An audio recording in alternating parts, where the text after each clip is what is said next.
What's up, guys? Welcome to Season 1, Episode 14 of Hooked on Lakers. This is Arshia K.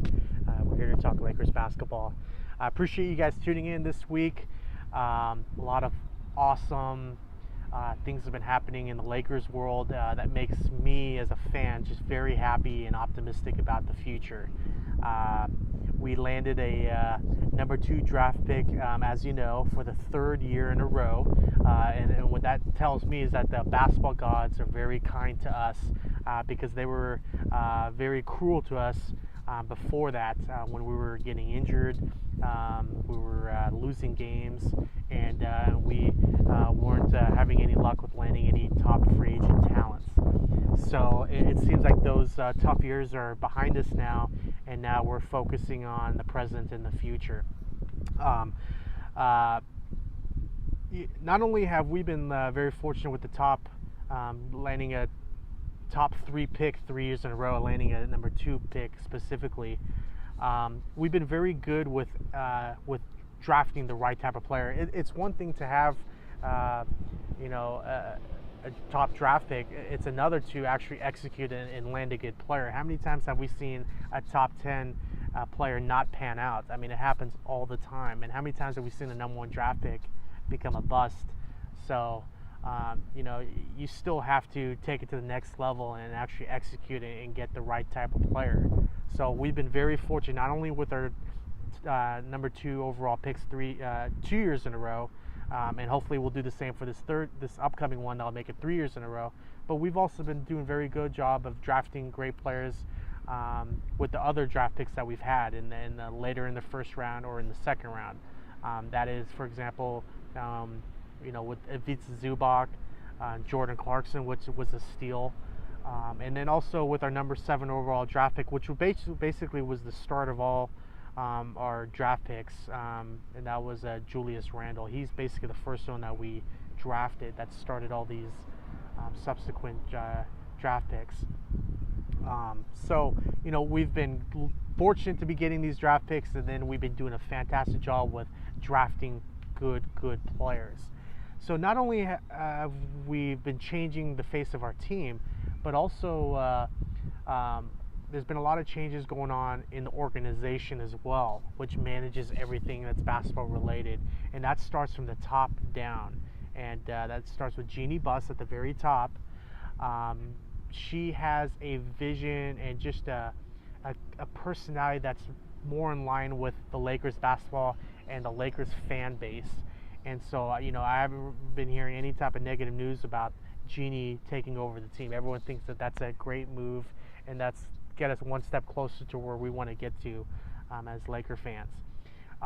In addition to that, Jeannie had done a great job of making a change right away and bringing in Magic Johnson, who's arguably the greatest Laker of all time, one of the greatest basketball players of all time, to oversee all things basketball, the whole entire basketball operation, and to utilize his basketball expertise, his love for the Lakers,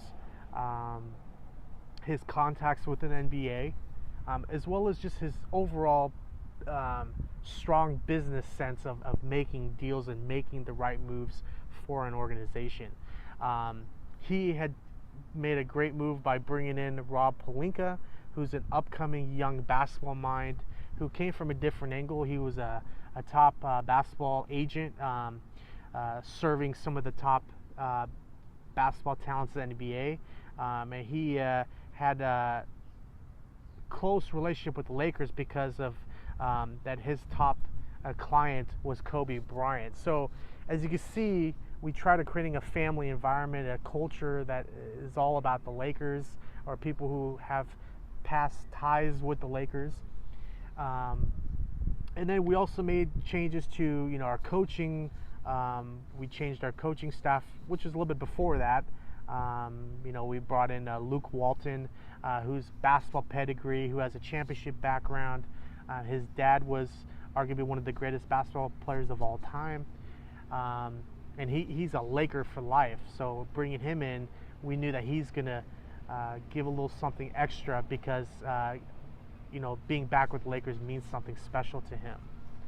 And then lastly, we've made changes to our training facilities We have all new state-of-the-art training center, and we even changed our athletic director, I believe, who's his name is Gunnar Peterson, and he's yeah, he was Kim Kardashian's trainer, but he also had a lot of experience working with top level athletes as well. So he, hopefully he'll be bringing a new vision, a new style of training program that the Lakers haven't seen, that'll make it a little bit more modern and contemporary.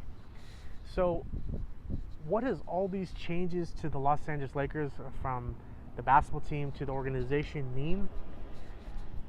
What it means to me as a basketball fan, as a diehard Lakers fan, it means that they are building a future dynasty.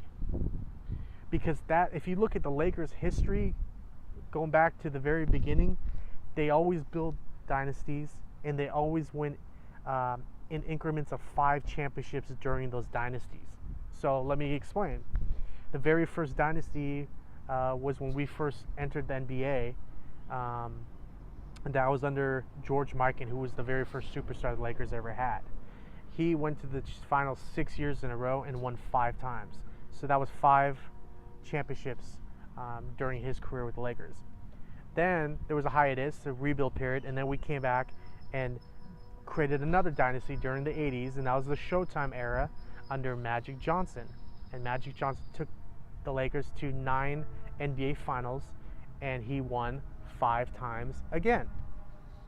And then most recently we had the Kobe Bryant era, which went to 7 NBA finals, and he won 5 championships as well.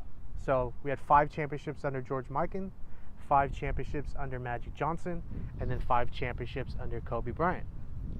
And once again, we went the rebuild period, and that's what we're doing now. We're building another future dynasty.